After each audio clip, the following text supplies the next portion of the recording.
Hey guys, and welcome to the glorious Forsaken Rush. I'm a Rubber Duck War, but today we have a treat in store for us. On the left-hand side, we have Stormrunner up against, I believe it was Filmo. I need to double-check his name. We loaded in a little bit quick there, but a mighty member of Clan GGX. Warriors of Chaos versus Greenskins. It is going to be a spicy affair because Stormrunner coming in with the classic Forsaken Rush. It's always good to see this in action, and the Forsaken will rip, tear, bite, scratch, do whatever they physically can to destroy your body and soul, and we have 3 of them today, backed up by Chosen with great weapons. I love Chosen great weapons. I think they're a little bit more versatile than the other 2 units. In fact, I would argue Chosen great weapons are the best Chosen unit in the game. We do have double Chaos Knights of Lancers in the back. I know Storm is a big fan of them. Very hard hitting, decent at cycle charging. And up in the skies, leading his army today, is a Chaos Sorcerer Lord of Metal. And he looks very, very heavy metal coming in this battle.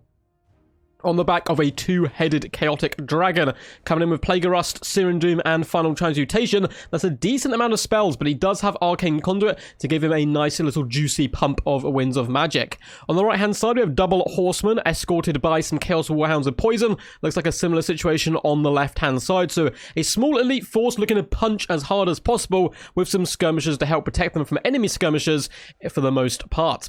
Now, for the forces of the Green Boys, we do have some Forest Goblin Spider Riders up here in the vanguarded position, a decent contingent of them backed up by some of the regular combat ones. And then much like the Warriors of Chaos, these guys want to go to war. Straight up, head to head, let's bash their skulls in, because we have a load of Black Orcs mixed in with some Orc Boys in the center, and then double, or triple in fact, Stone Trolls. So really looking to throw fists with the Warriors of Chaos today.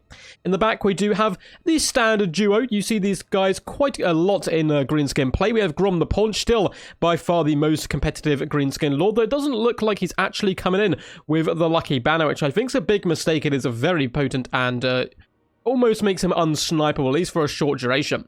On the left-hand side, though, we have a giant River Troll Hag with Spirit Leech. That's all she needs to get some good, juicy value. Her as well.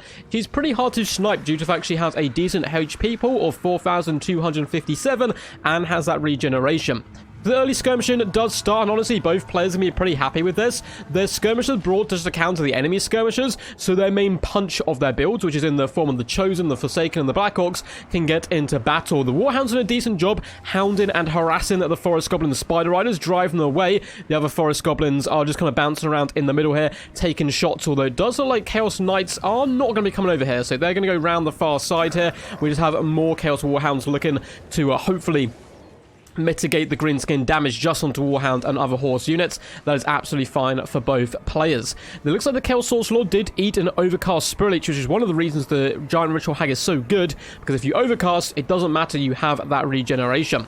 Forsaken are bomb rushing straight into Carnage, and they're going to love fighting the Orc Boys. The other unit, on the other hand, is rushing straight into its doom. At least you would think, because it's Black Orcs, but Plague of Rust goes down, lowering the armor by 60, and you can see it is a bloodbath. Both units obliterating each other, although this is a very good trade for the Forsaken, of course, being the fact that they are much cheaper. Big Breath Attack goes down the line on the Black Orcs, doing some decent damage as the Chosen crash in as well with their mighty War Axes, cleaving Orc thick armor.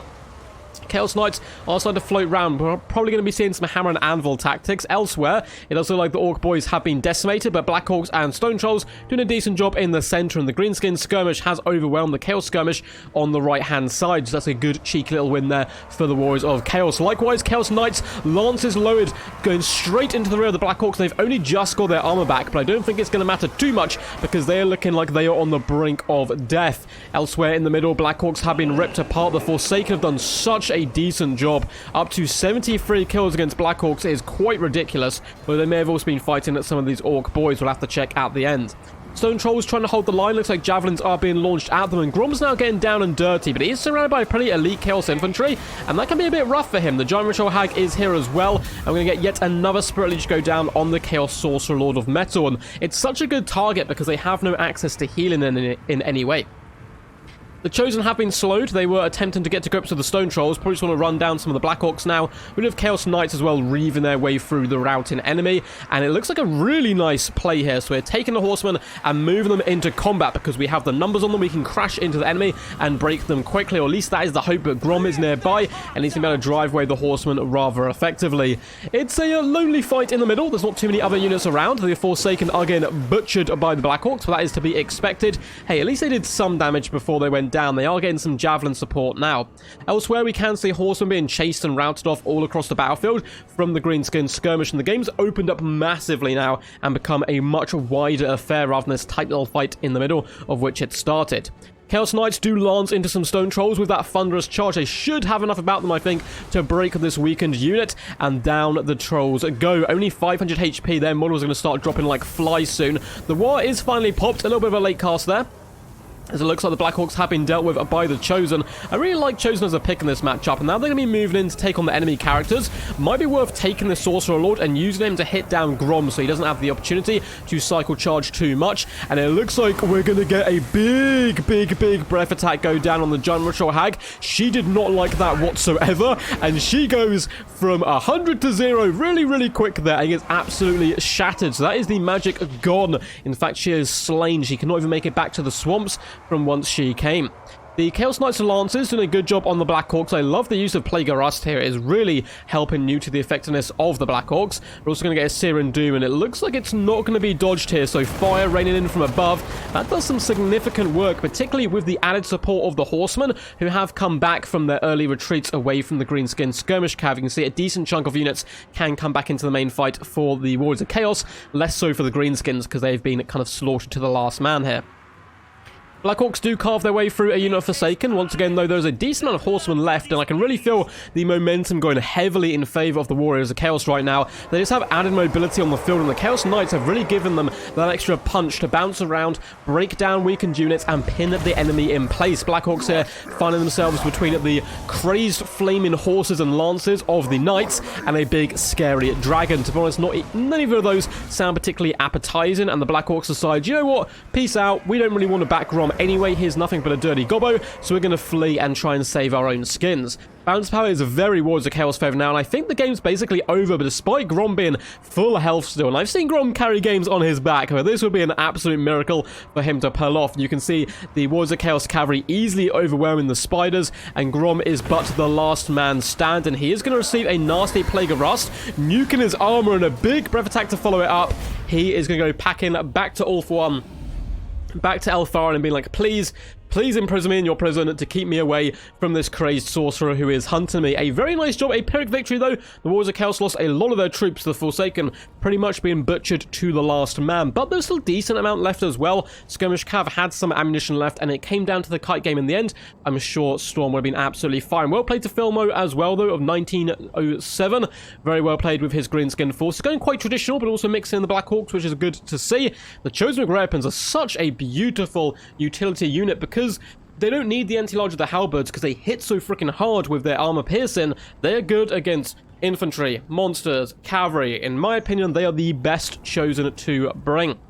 Of course, there are niche applications of the other two. In some matchups, they are better, but overall, if you're going to bring one unit Chosen, I would say 9 times out of 10, it's going to be the great weapons. And I was very impressed as well with the dragon play, and some of the Plague of Rust combination with the Forsaken was quite nasty onto those Black Orcs, allowing them to chew through. And I will delve into the damage dealt and damage value of all of these units in just a second. But if you guys enjoyed this video, make sure to leave a big fat juicy thumbs up. Subscribe to the channel as well for more glorious Total War Warhammer 2 and 3 content into the future, and comment down below what you thought of the battle. Bucket ton of links in the description: Patreon, Discord, Twitch, all the juicy stuff.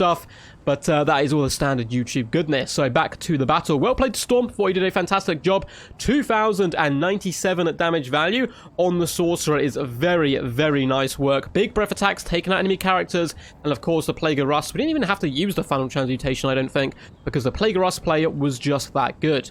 Forsaken, 600 value, 755 and 610. Big kills though, 67, 74 and 21. Ground through the Orcs very quickly, and that allowed the rest of the build to isolate the Black Orcs. And with that Plague of Rust, they traded okay into the enemy as well. But the Chosen, they've lost about a quarter HP, maybe, if that, and they've got nearly 2,000 damage value. They were slaughtering fools left, right, and center. The knight play as well was quite fantastic. 1,000 value with 24 kills and 1,500 with 57 kills. Skirmish Cav, it's not going to be getting that much good value, mid to low hundreds. Same with the Warhounds, they've got in the very low hundreds for their damage value, but the idea behind that was just mitigate the enemy skirmish. I don't care what happens to it as long as it's gone, because I know I have the better synergies with my troops, with Plague of Rust, and also the better troops in the form of the Chosen to win this fight. As for Phil Mo's, good to see Grom in action. 730 value on him, 1,180 though on the Gyro Hag. Such a powerful unit. Particularly, as I said before during the game, the Overcast Spirit Leeches is really nasty. The Orc Boys didn't do too much. They got absolutely slaughtered. 0 and 8 kills. They actually fought. It's not like they just got obliterated from range. The Black Orcs, 348, 793, and 817 damage value. If we combine all that together, I think that's less than the Chosen. It's very close. I need to do mental maths. I think maybe they've just about cleared it, but yeah, one Chosen for freeness, the Black Orcs, and the Chosen is still fine. A very good day for the Warriors of Chaos there. Skirmish Cav traded pretty poorly. The Skirmisher did a little bit better than the Warriors of Chaos ones, but still mid to low hundreds, and the Stone Trolls 340, 740, and 630 damage value. I'm still not convinced on the Stone Trolls. I know they're very popular and I've seen them perform well, but I don't think Trolls in general are the best unit, simply due to that really bad leadership. Hope you guys enjoyed this battle. Until next time, peace, and as always, stay awesome.